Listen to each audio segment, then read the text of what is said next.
everyone, Dekzeh here with another narration for the CALLOUS Invitational. Another losers bracket match. This is Ben Menafee, or Mena as I will call him, against Passage, which is using the name Lighter. Ben Menafee lost to Alt in the last round. It's a game that I narrated actually, and it came down to the wire, game 3 really close. And Menafee has been proving to be a really good 8v player. He was runner-up of last year's 8v Cup, had a great run in last year's Invitational, etc. Would just be really sad to see him lose. And on the other side is Passage, like I said, and yeah, unlike Man, I think a lot of people would be happy to see Passage lose here. But he's a great Pokemon player though. Let's just leave it at that and go right into the game. We see Salamence lead against Skarmory. I think Skarmory always stays in. Like, if you're leading Skarmory, you are content to take a Fire Blast and get a layer down. If you get Magneton, you're probably content with that. I mean, that's what I would do normally in that situation. But let's see how the players react here. We see Gengar, and we see a switch Tyranitar. I mean, this could be Pursuit, so it's also a good mid-ground on Salamence. Except for like Choice Band Brick Break, of course, which sometimes Salamence lead will go for on lead Skarmory. We see an HP Grass and a Rock Slide, so it's not Pursuit, and Tyranitar is low. I imagine there's a Dugtrio follow-up. We see a Dragon Dance, and Tyranitar is faster than Gengar. And we just see hard Dugtrio on the Rock Slide. Doesn't get crit, doesn't get punished. Really good start from Mena here.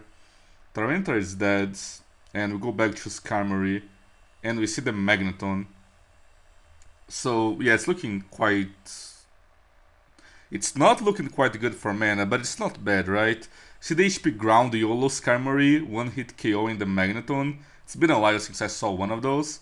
Nice Will-O-Wisp on the switch to Jolteon. So passive with some sort of Jolteon spikes, with YOLO Skarm, Dragon Dance, Tyranitar.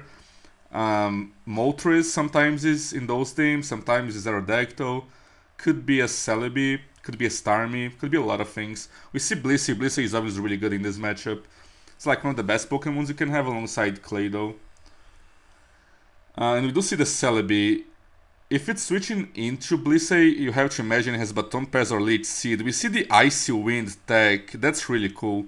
That kinda fucks up with Baton Pass Celebi though. Nice tech there by Mana. And then Seismic Toss on the Skarmory. We see it's not left over, so it's probably Soft Sand. And it's just gonna trade the Skarmory for layers, which is fair. Like, it's a good trade for Passy here. I think Passy is like slightly advantage. Do we see counter? Just Seismic Toss. Not sure I agree with letting Blissey go, but then again, I'm not sure Mana has a good Metagross switch in the back. Because the way his team is built, I think he doesn't have a bulky water. It's probably like his own Metagross or a Jirachi in the back, right? I think he was planning to revenge kill with Dugtrio, but Agility Metagross kinda fucks with that, and is this thing just gonna sweep? Wow. Why would you go Gengar before Salamence there? Do you not have Fire move? Yeah, I don't agree with that. Okay, sacrifices Dugtrio just to see what... Yeah. I mean, sacrifice Dugtrio does nothing there. You only have a Jirachi in the back. I think Mana is just accepting defeat at this point. Unless Jirachi can pull off a miracle here. Can you wish? I don't think you can. I mean, maybe you could. Yeah, if you wish here... Oh, it's sub. So wait. Thunderbolt doesn't break. Celebi kinda loses to this. What would be Passy's last one? Is it Moltres or Arrow? It's Moltres. Is this Thunderbolt? It probably is. It has Ice Punch. But Moltres is faster. Okay. And it's not Thunderbolt, I guess. Or maybe he... No, Thunderbolt would have killed, right? No, he wouldn't. So it makes sense that he would try to go for the freeze, I guess. That was actually closer than I expected. I thought Passy had a bigger advantage there. But the Jirachi almost pulled through. I was surprised at how little damage the Jolteon was dealing, but then that made sense when the Jirachi failed to outspeed the Moltres. So it was like a bulky sub-Calm Mind, like a max HP, and probably some bulk, I imagine. But yeah, Pasi takes the lead 1-0 with some like cool variation on Jolteon spikes. You don't see like Metagross plus Celebi in this build together like this. And yeah, like mana with a weird team, like it's a Mag Trio build that I don't know what's trying to do. Yeah, I mean, I feel like this team is kind of just better if you have a spinner over Magneton. I guess we never got to see the Salaman set. I'm just assuming it's mixed, but maybe it's like a choice bender. No, it has leftovers. I don't even know. And I'm tired. Let's go to game 2. Okay, Zapdos lead against Starmie lead. Pasi clearly at the advantage. At the disadvantage. You see Toxic on the switch. That was a good play. Gets the Tyranitar in. See Swampert on an Ice Beam, so gotta respect the HP Grass coming here. Also, like, if Tyranitar is your first Zapdos win, that's not a good sign in my book. It kinda means you're a little bit weak. It's funny that Mana doesn't even respect the possibility of HP Grass Tyranitar and just stays into Surf. Not a play that I would make there. And we see Surf Toxic Protect. We have to assume the last move is Refresh. It could be Roar, but it's most likely Refresh. And Zapdos takes like a decent amount from that Surf. It's probably defensive Starmie and offensive Zapdos, I imagine. Thunderbolt on the Blissey, so I take that back about not having a good Zapdos switch in. So I guess we're just playing around Baton Pass turn 1. Seismic Toss on the Swampert. I mean, this thing 1v1's Blissey, but you kinda gotta have Blissey switch into, not the other way around. So Swampert just taking a little bit of damage for no apparent reason. Maybe you just don't have a better Blissey switch in, which is a bad place to be at. Or maybe you just don't want to reveal anything else just yet. You see Zapdos one more time, it gets crit, it's in Surf range, so it's looking bad for Mana here. I mean, Mana must have another Starmie switch in. Skarmory doesn't really count. Like, that Surf does nothing, but you are not winning this 1v1. You get Thunder Wave, which kinda sucks. I mean, that crit was huge, right? So from Mana side here, you can kinda expect more or less a normal... I mean, it's not a normal TSS style thing because there's no Blissey, we can guarantee that. But we see it's Toxic protects Skarmory, so that has a good matchup on Starmie. We have been seeing more and more Brick Break these days. Drill Peck, sorry. Like I said, I'm tired. I should get some coffee. Wow, Pasi is just happy to let Metagross kill his Tyranitar here. Is Starmie his best answer? People are getting so greedy by not running their bulky waters, huh? And a crit, like the attack raise and then the crit. This is a choice bender, otherwise you go for Earthquake. We see a Rhydon, that makes sense with the Thunder Wave Starmie. And went for sub, but yeah, Zapdos should be able to break this and die. And that's probably what Mana was kinda hoping for. We see Focus Punch, so it doesn't risk the Rock Slide miss. That's a good play. So this is sub, Focus Punch, Earthquake, Rock Slide. And Swampert is actually faster. Normally Rhydon speed creeps a lot. But I guess if you're running sub, you want 101 HP sub, so you can sub on non-Ice Beam Blissey, right? But yeah, being slower than Swampert is actually kinda huge here. We see Snorlax, it's just gonna explode. It curses up, okay. And Mana just goes for a layer. So 2 layers down for Mana. I don't know how to feel about this matchup. Blissey has only revealed Seismic Toss. I think you just get the final layer here, right? Nope, you go to Swampert. Swampert, not that great of a switch in, but I mean, it keeps working. I guess like just being faster than Rhydon is super good here. Because imagine if Rhydon was faster and Snorlax, not Snorlax, and Swampert was taking all of the Seismic Toss damage. It could get really scary. But Snorlax is very safe here. It has the special defense to take Surfs. It has immunity for Toxic. It's just really good against Monopert. And we can probably assume the last move is Refresh and not Roar. Otherwise, you probably stay in a Roar there. Skarmory gets one Whirlwind off unless it gets full paralyzed, which it doesn't. Yeah, it's Roar. So it's Toxic, Drill Peck, Spikes, Roar. So it gives that Protect. That's fair.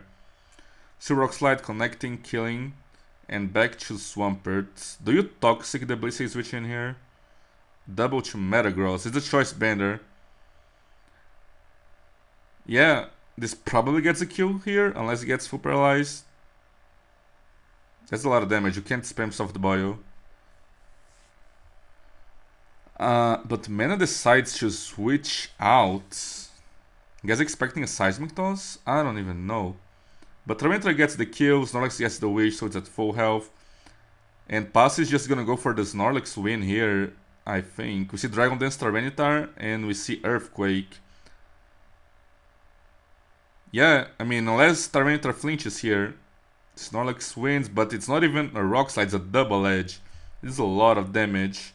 And Aerodactyl definitely goes from here? Probably, most likely. What is this? Like, why do I keep getting these weird themes on my narrations? Why is there a Murkrow there? I feel like Passy was in a good position if he had a real last Pokemon. That's not a real Pokemon. Like, why? I mean, the one thing Murkrow has is Insomnia. That's like literally the only thing that he has. I'm not saying you should use it. That's like the one justification, maybe. Fuck me. Yeah, he dies, as you would expect. It's a Murkrow. See Rhydon back in, but Swampert should be safe. Yeah, even an Earthquake crit there wouldn't have done enough. But see, if Rhydon was faster here, you could maybe go for a crit. And it's just gonna be Snorlax. I think this takes the Surf. But the way he has played, I don't even think it's Rest. I mean, it actually Sandstorm. Yeah. It was a close game until Passy revealed the Murkrow. So take that as you will. Don't use Murkrow and you're probably gonna win more. Not much to say, let's just go to game 3. Fucking Murkrow, are you kidding me? Anyways, it's 1-1. This decides who stays in the tournament, who leaves. We see Blissey lead on Tyranitar. This is an interesting lead matchup. When I see lead Blissey, I immediately think Sing. And Sing just sucks, right? Don't use Sing, or use it, I don't know. If you like coin flipping. But a lot of things could happen here. It could be counter, it could be focus punch, could be special Tyranitar and switch out, could be toxic Blissey. I think Blissey should nearly always switch out here though. And Tyranitar is set dependent. We see focus punch and a Skarmory. Is that choice band? That is choice band as fuck. That nearly killed a Skarmory. And just goes for it again. We see a Spikes, we probably see a Doug Trio, right? Yep. So, trade Skarmory for Tyranitar and one layer down. It's a good trade for mana, I think. But Pass is gonna get his layer now. We don't see a Magneton, we see a Gengar. Yeah, mana bringing in quite a bit of Gengar, right? He also brought one game on, and Gengar has not been super popular. Will-O-Wisp connects with the Blissey. So we see two Skarm Blissey teams. I mean, that's just 8v. Doesn't try to stay in and go for taunt or anything. Just decides to go back to his own Blissey and soft boil up, I imagine. Trying to scout out Passage's Blissey set. Maybe it has Toxic, maybe it doesn't. Maybe it's Thunder Wave. I've only seen Ice Beam and we only seen soft boil. Skarmory back in on a Thunderbolt. Good play by Mana. Trying to limit the number of layers that Passy can go for here. And we see a Metagross on another Thunderbolt. That's some decent damage. And it's leftovers Metagross. Either way, that's close to being Doug Trio range. We see Jirachi coming in. So this is striking me as a very similar team to Game 1 from Mana. Explosion on... Oh, this is going to protect here. That was a waste of a Metagross. I guess you're threatening to Dragon Dance on the protect or kill if you don't protect. So Mana feels obligated to switch out on the Fire Blast. We see that's a mix, man. I think from the way the team looks, you can kind of presume it is a mix, man, and go for the protect. Because now Jirachi is kind of useless. Toxic on the Blissey means Mana wins the 1v1. So this is both being toxic. It's a set that I have seen Mena use it, but only him, I think. It's not super popular. But he puts it to good use, like limiting Skarmory spikes is pretty good. And Passage is gonna be forced out eventually. Mana trying to get Wish with Jirachi here. Yeah, like if Passage stays in and try to go for the Seismic Toss. Oh, it's Dynamic Punch. Wait, this is not the Wish Protect, it's a Dynamic Punch. And it hits, he wins the coin flip. So I was thinking there like, you could go for a Seismic Toss, kill the Jirachi, but you most likely lose your Blissey just because it will be so low after the toxic damage. So that was what I thought was happening. But instead we got Dynamic Punch and it connects. So Blissey is dead. This is a mixed Salamence. Gengar is just looking like an enormous threat here. Because if you think about it, what would Passage G's last be? Probably Aerodactyl, I imagine. It's the most likely one. And for mana, what would his last be? If we're thinking a similar team to Game 1, you gotta think it's Salamence, right? And I think it is. I think it's almost the same team as Game 1, except without a Magneton and like switched orders. We see Gengar hard on Salamence, that's fair. That's a crit, it doesn't burn at least. Damn. That crit kinda sucks because now Gengar can't switch in anymore. We see Will-O-Wisp, does this not have Ice Punch? I mean, I don't know. Like, if you just Ice Punch there, you just killed Skarmory with the Thunderbolt. I guess you don't have Ice Punch and you just wanted to burn the Mance for Blissey to wallet. So probably not Ice Punch on the Gengar, which makes the Mance a little bit more of a threat. See Brick Break, Passy going for the crit, doesn't get it. And it should be an arrow. Yep, there it is. So how the Jirachi is not healthy. Uh-oh. Oh, it didn't go for the Rock Slide. I wonder what was Passy thinking would be the last one here. I mean, in this situation, you nearly always go for Rock Slide, right? Is Jirachi even dead? To 1 HP flying? I don't think that it is. Like, after spikes even. It might be. I guess you're trying to guarantee the one-hit kill on Dugtrio and kinda hoping that the last one was something that would die to it. I don't know. Oh, it's not even flying, it's bug. Was he just like calling out the last Pokemon Celebi or Tyranitar? I guess Tyranitar makes some sense. See Dragon Dance Brick Break, yeah, this should be over. It takes some balls to not click Rock Slide with your arrow on the late game. But it didn't pay off this time and Mana goes through and Passy goes out. So, yeah. What a weird set. I still can't get over the Murkrow. I feel like Passy is just memeing, so I'm glad he's out. Mana stays in the tournament, and I'll be back with more narrations later on this week. As you can tell, my voice is dying, so thank you everyone for watching. Don't forget to follow CALLOUS, and I'll see you next time. Goodbye.